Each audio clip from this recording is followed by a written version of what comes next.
Good morning student. मैं Dipankar Srivastava sir आपके अपने यूट्यूब चैनल स्टडी हब से। आज हम लोग बात करेंगे एरिया के बारे में।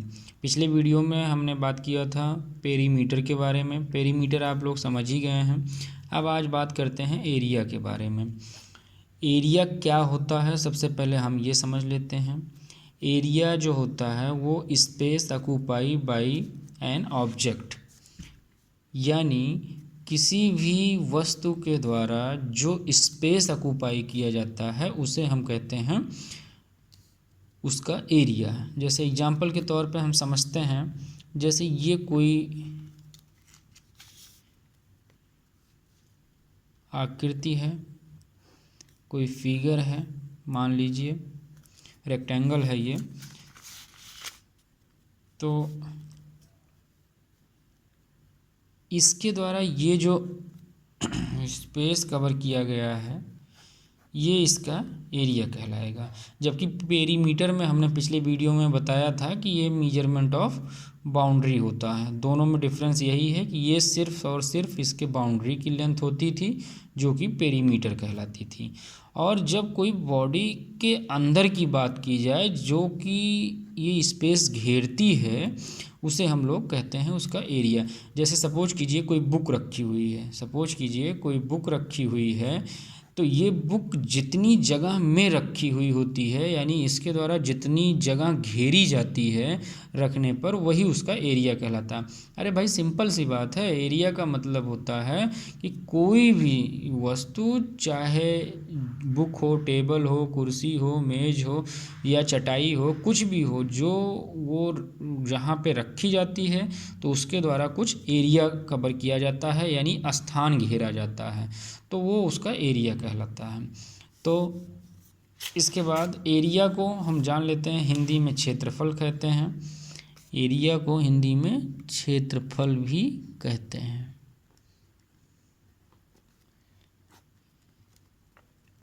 इस क्षेत्रफल को हम लोग कई तरीके से ज्ञात कर सकते हैं। जैसे किसी भी वस्तु का क्षेत्रफल निकालने के लिए हम लोगों को अलग अलग फार्मूले दिए गए हैं, उस फार्मूलों का उपयोग करते हुए हम लोग निकाल सकते हैं। जैसे बात करते हैं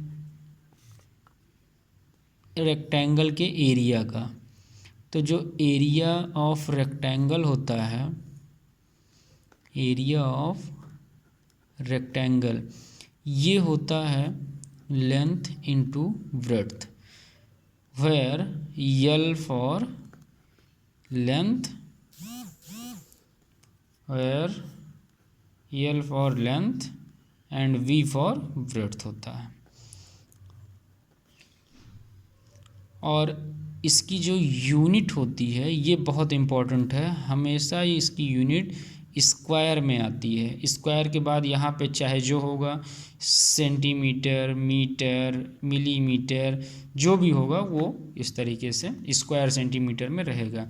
इसको हम लोग दो तीन तरीके से लिख सकते हैं, जैसे सेंटीमीटर स्क्वायर भी लिख सकते हैं या स्क्वायर सेंटीमीटर लिख सकते हैं। तो और उसके साथ साथ एरिया ऑफ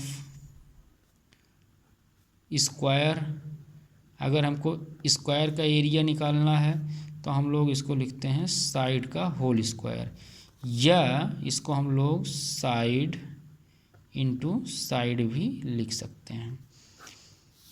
सपोज कीजिए कोई क्वेश्चन दिया हुआ है, क्वेश्चन में given length of rectangle, suppose कीजिए दिया हुआ है 20 सेंटीमीटर, ठीक है, और ब्रेड्थ दिया हुआ है, ब्रेड्थ ऑफ रेक्टेंगल ये दिया हुआ है 15 सेंटीमीटर। देन कह रहा है आप एरिया फाइंड करो। तो सबसे पहले एरिया फाइंड करने के लिए वी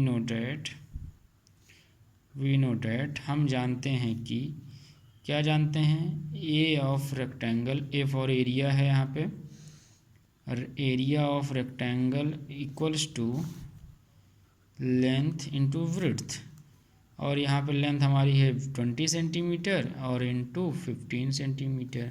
इसको हम करेंगे तो कितना हो जाएगा 300। 15 जीरो जो जीरो, 15 टू जो 30, और इसको हम जो कह रहे थे सेंटीमीटर स्क्वायर, इस तरीके से लिख सकते हैं। और इसके अलावा इससे पहले स्क्वायर सेंटीमीटर लिख करके भी इसको लिख सकते थे। तो यही हमारा हो गया एरिया। इसी प्रकार अगर स्क्वायर की बात करें तो स्क्वायर में सिर्फ हमको जो दिया जाएगा वो सिर्फ दिया जाएगा साइड ऑफ स्क्वायर। कोई भी क्वेश्चन में साइड ऑफ स्क्वायर हमको दिया रहेगा और हमसे उसका एरिया फाइंड करने को कहेगा। तो हमको एरिया जब निकालना रहेगा तो इसका फार्मूला लगा देंगे वी नोट एट करके, v naught at a of square.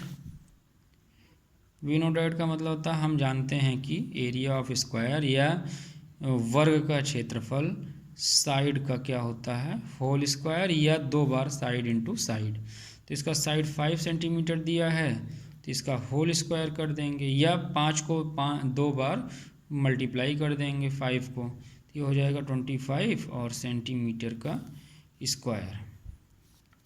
यही हो गया आंसर। समझ में आई बात? तो ये होता है एरिया।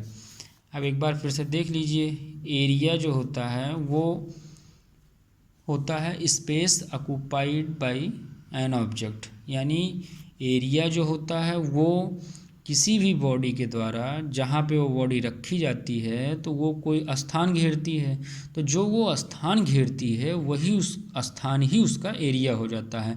जस्ट लाइक आप समझिए कि कोई आदमी प्लॉट खरीदने जाता है ज़मीन का, तो लोग बोलते हैं 50 बाई 30 का प्लाट है, 40 बाई 30 का प्लाट है।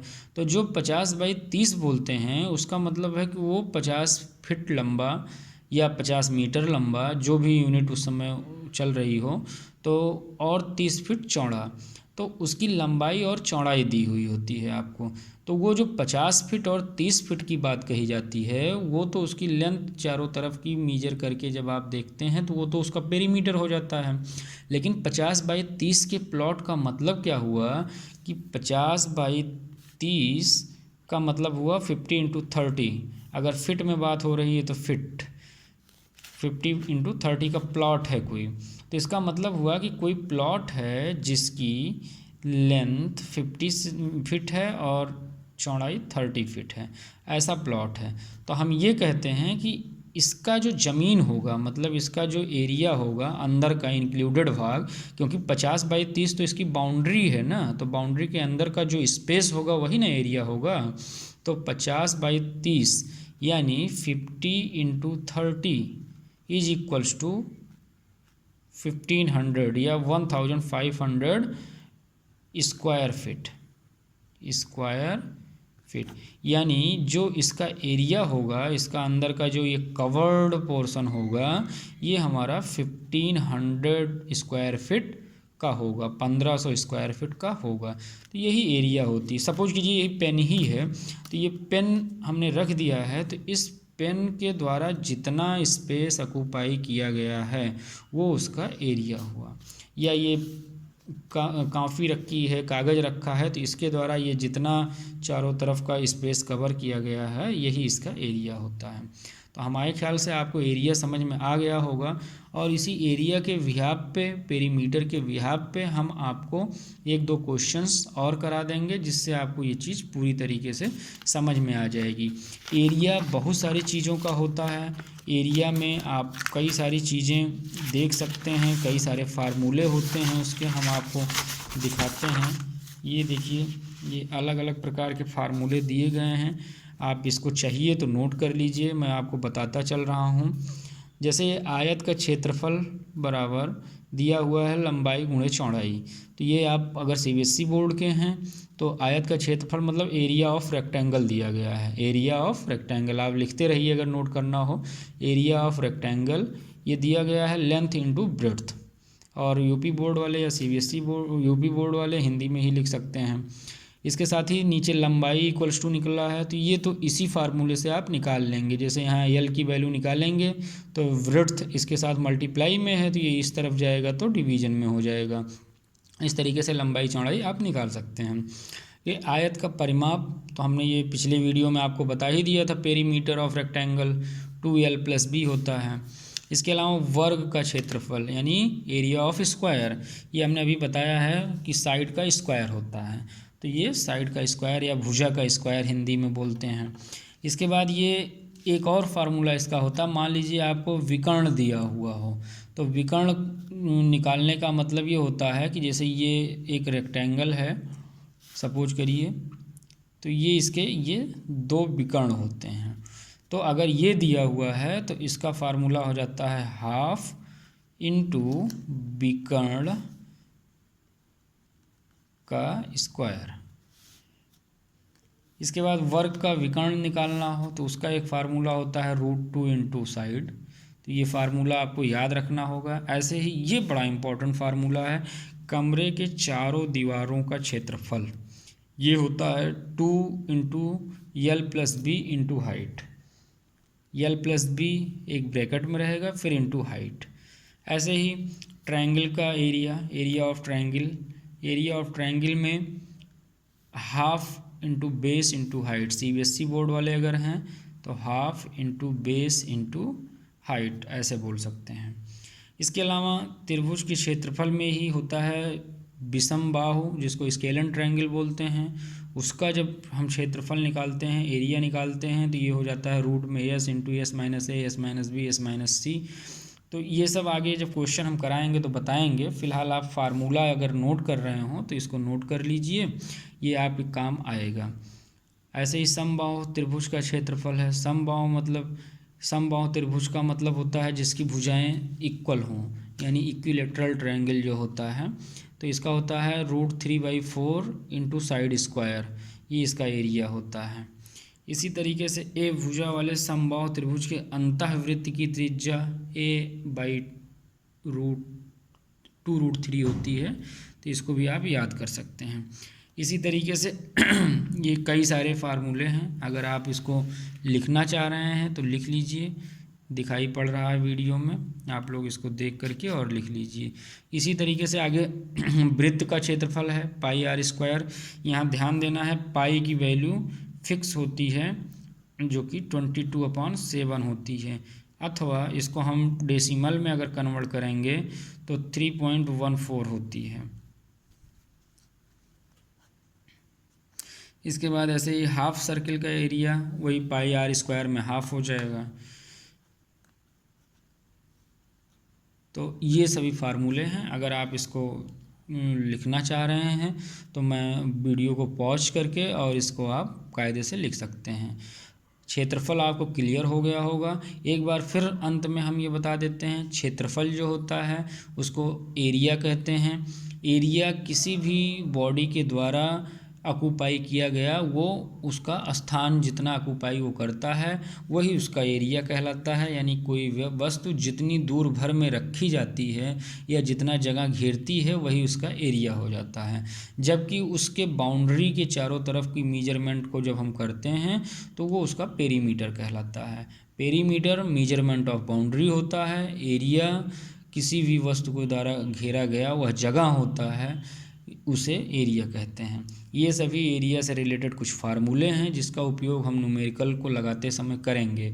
अभी इस वीडियो में हमने आपको एक्सरसाइज के न्यूमेरिकल्स नहीं कराए हैं, केवल ये समझाने की कोशिश की है कि क्षेत्रफल क्या होता है और पेरीमीटर क्या होता है। पेरीमीटर का हमने अलग से वीडियो भी बना दिया था और ये एरिया का वीडियो है।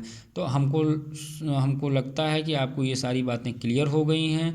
अगर आपको किसी में कुछ दिक्कत है तो आप हमसे कमेंट करके पूछ सकते हैं, उसको हम पूरा सॉल्व करने की कोशिश करेंगे।